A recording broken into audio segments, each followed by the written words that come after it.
কত সুন্দর কথা, আপনার যাকাত, আপনার ফিতরা আপনি গরিব মিসকিনকে দিতেছেন, আল্লাহ পাক বলতেছেন আমি গ্রহণ করতেছি। বলি না সুবহানাল্লাহ। হুয়া ইয়াকবালুত তাওবাতা আন ইবাদিহি ওয়া ইয়াখুযুস সাদাকা। আমি গ্রহণ করি সাদাকা, আমি গ্রহণ করি যাকাত, আমি গ্রহণ করি ফিতরা। বলি না সুবহানাল্লাহ। কোরআনের আয়াত অনুযায়ী আমি ফরজের কথাই বলে দেব ইনশাআল্লাহ।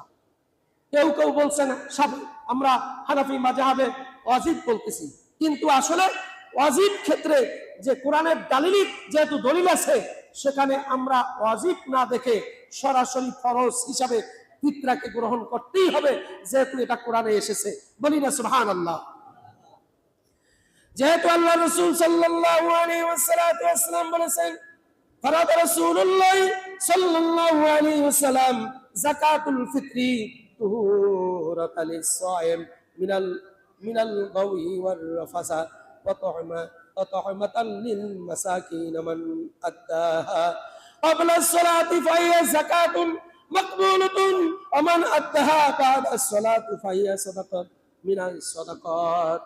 আমার রাসূল বললেন, যাকাতুল ফিতর ফরজ করেছেন যেমন তোমরা রোজা পালনকারীর বাজে কথা বর্তা অশ্লীল কাজ তোমাদের হয়ে যায়, এই জন্য এই রাত থেকে পরিত্রাণ পাওয়ার জন্য তোমাদের জন্য ফিতরাকে আল্লাহর পক্ষ থেকে ফরজ করে দেওয়া হয়েছে।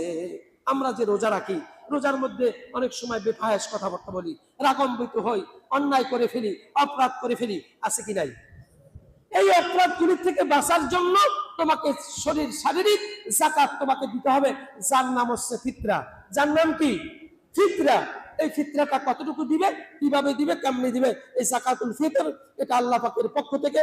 শাফি, মালিক, হাম্বল এরা বলছেন ফরজ, আর আমাদের হানাফি মাযহাবে বলছেন ওয়াজিব। ওয়াজিব আর ফরজ খুব পাশাপাশি, সুতরাং আল্লাহ রাসূলের হাদিস অনুযায়ী বোঝা গেছে এটা ফরজ। এটা কি ফরজ, না দিলে গুনাহগার হবে।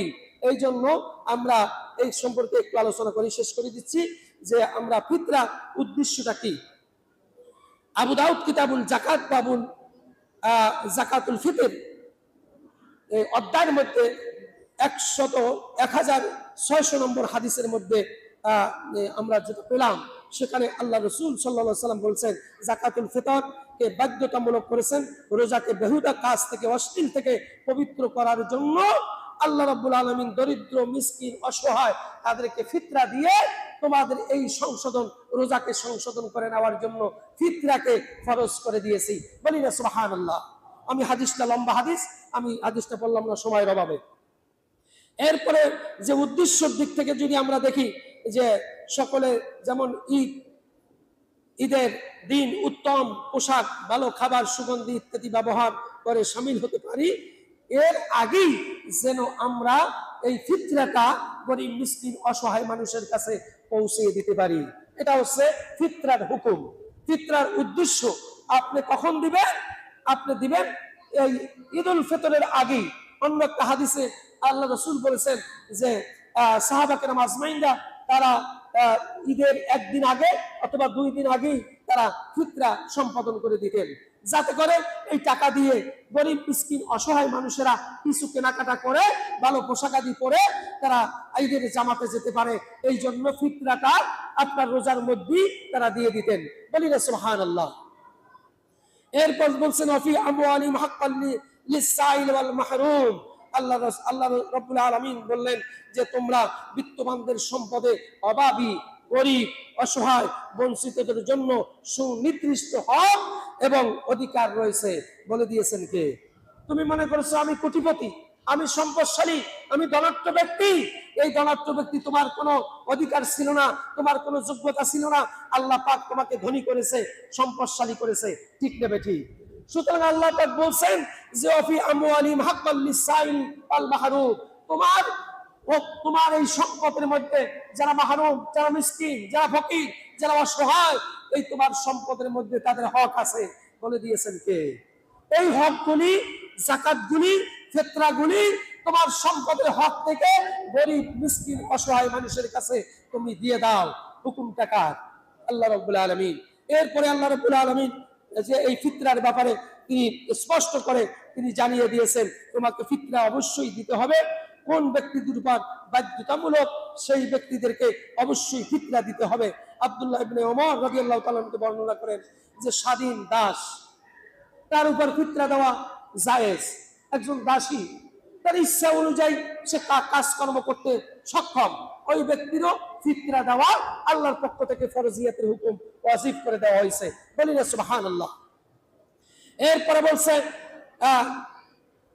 নর এবং নারী ছোট বড় প্রতিটি মুসলমানের উপর একসা খেজুর একসা জব ফিতরা হিসাবে অবধারিত করে দিয়েছেন আল্লাহর পক্ষ থেকে।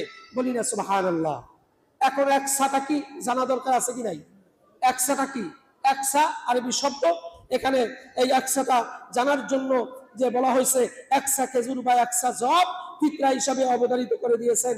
লোকদের ঈদের নামাজে বের হওয়ার আগেই পূর্বেই তা এই সাদকাটা হিসাবে ফিতরাকে এই গরিব মিসকিন অসহায় মানুষের কাছে পৌঁছে দিতে হবে। ফিতরার পরিমাণটা একসাটা কি আমরা জানা দরকার আছে কি নাই? স্বাধীন দাস নরনারী ছোট বড় সকলকে একসা পরিমাণ ফিতরা আমাদেরকে দিতে হবে। পরিমাপে একসা আমাদের দেশের ওজনে কতটুকু এটা জানা আমাদের দরকার আছে ইনশাআল্লাহ।